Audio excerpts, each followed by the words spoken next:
성범죄는 형사사건의 한 분야입니다. 형사사건에는 성범죄도 있지만 재산범죄, 부패범죄, 일반 폭력범죄, 마약범죄와 같은 분야들이 있죠. 그렇기 때문에 형사 전문 변호사는 여러 가지의 형사사건을 골고루 하신 분도 형사 전문 변호사가 될 수 있습니다. 그런데 성범죄는 형사사건에서 아주 특수한 분야이고 다른 형사사건과는 수사 과정부터 재판까지 모두 다 다르게 진행이 됩니다. 따라서 성범죄에 있어서는 일반 형사사건 전문 변호사가 아니라 성범죄에 특화된 변호사를 선임을 해야 됩니다. 법무법인 S 형사팀은 형사사건 중 성범죄 사건을 특화하여 수임하고 수행하고 있습니다.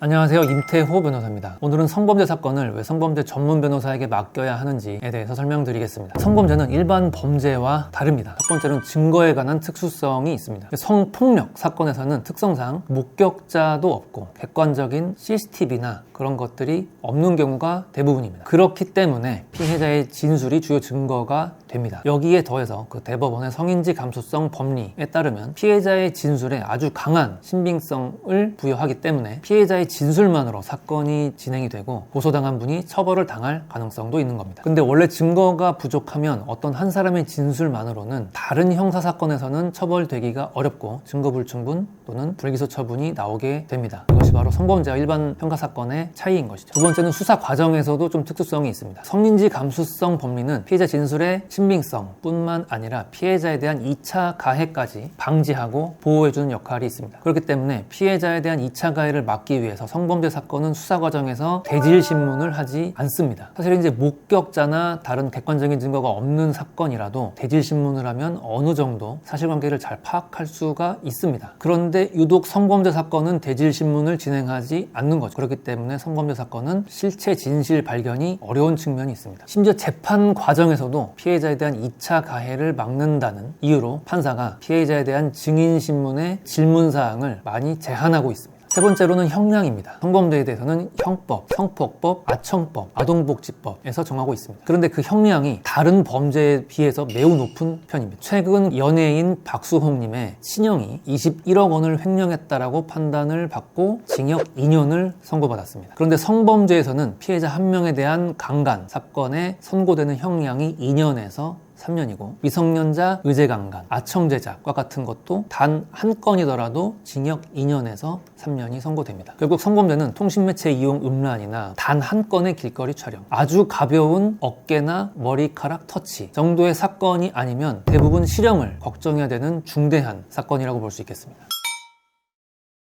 일단 무죄 판단을 받을 수 있는 사건인지부터 진단해야 됩니다. 수사 단계에서는 상대방이 어떠한 진술을 했는지, 어떠한 증거를 제출했는지, 그리고 수사관은 어떤 증거를 수집했는지를 알 수 없는 구조이지만 재판 단계에서는 상대방이 한 진술, 상대방이 제출한 증거, 수사관이 직접 수집한 증거를 모두 확인할 수 있습니다. 증거 기록이 복사되기 때문이죠. 그 증거 기록을 보면 피해자가 100개의 진술을 말했다면 그 100개 전부를 다 탄핵해야 되는 것이 아니고 중요한 10가지의 진술이 있을 겁니다. 그 10가지가 쟁점이고 나머지 90가지는 그것이 사실이건 아니건 유무죄 판단에 영향을 미치지 않습니다. 즉 피해자의 진술 중에서 가장 중요한 쟁점이 될 수 있는 진술을 추출해내는 것이 첫 번째입니다. 그리고 그 진술을 탄핵하는 것이 두 번째입니다. 만약 중요하지도 않은 피해자의 진술 100 중에 90에 집중을 한다면 설사 그것이 내가 반박이 잘 되었다고 하더라도 바로 내 무죄 판결을 받는 근거가 될 수가 없습니다. 의뢰인이 제공한 그 사실관계와 증거가 가장 쟁점이 되는 그 10가지를 반박하거나 탄핵할 수 없는 것이라면 그 사건은 무죄가 나오기 어려운 사건이라고 진단될 것입니다. 따라서 무죄 판단을 받을 수 있는 사건인지부터 진단을 해야 됩니다.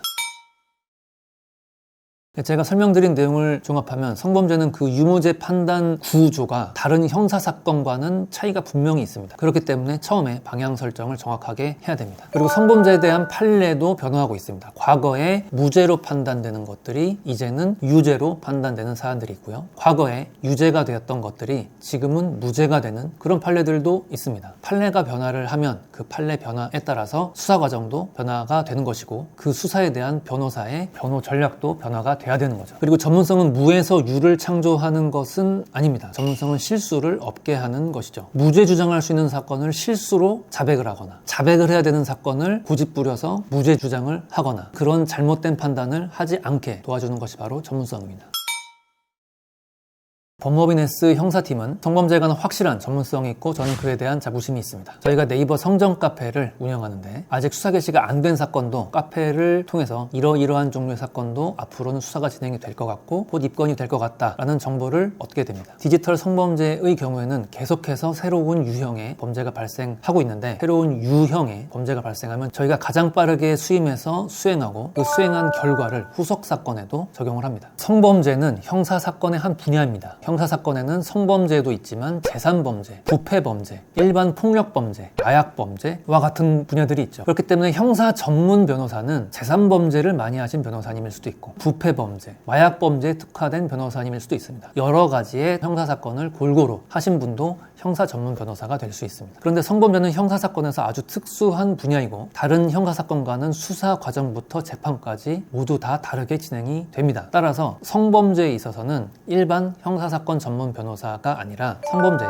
특화된 변호사를 선임을 해야 됩니다. 법무법인 S 형사팀은 형사 사건 중 성범죄 사건을 특화하여 수임하고 수행하고 있습니다. 그리고 국내 유일의 성범죄 커뮤니티인 현 14만 명의 성전 카페를 운영하고 있습니다. 법무법인 S와 성전 카페가 특별한 이유입니다. 일방적 노출이 되는 광고가 아니라 카페를 통해 회원들과 쌍방향 소통을 하고 있습니다. 그 소통을 통해서 사건도 좋은 결과로 이어지고 있고 그 좋은 결과는 회원분들의 생생한 후기와 성공 사례로 이어지고 있습니다. 또 사건이 생겨서 변호사를 선임한 후에야 성전 카페에 가입하신 회원분들도 계신데 돌고 돌아서 저희 법무법인 S를 찾아주시는 상황으로 이어지고 있습니다. 저희 법무법인 S는 전국 어느 곳의 사건이라도 본사의 성범죄 전문 변호사가 직접 출정하여 사건을 수행하고 있습니다. 지역마다 지사를 두고 관리하는 프랜차이즈 방식의 운영이 아니라 본사 소속 전문 변호사가 직접 출장하여 사건을 수행하고 사건의 퀄리티를 책임지고 있습니다. 성범죄가 입건되면 찾아가야 하는 변호사는 아는 변호사, 가까운 변호사 또는 유명한 변호사가 아니라 성범죄라는 특수 분야에 특화된 변호사가 되어야 할 것입니다.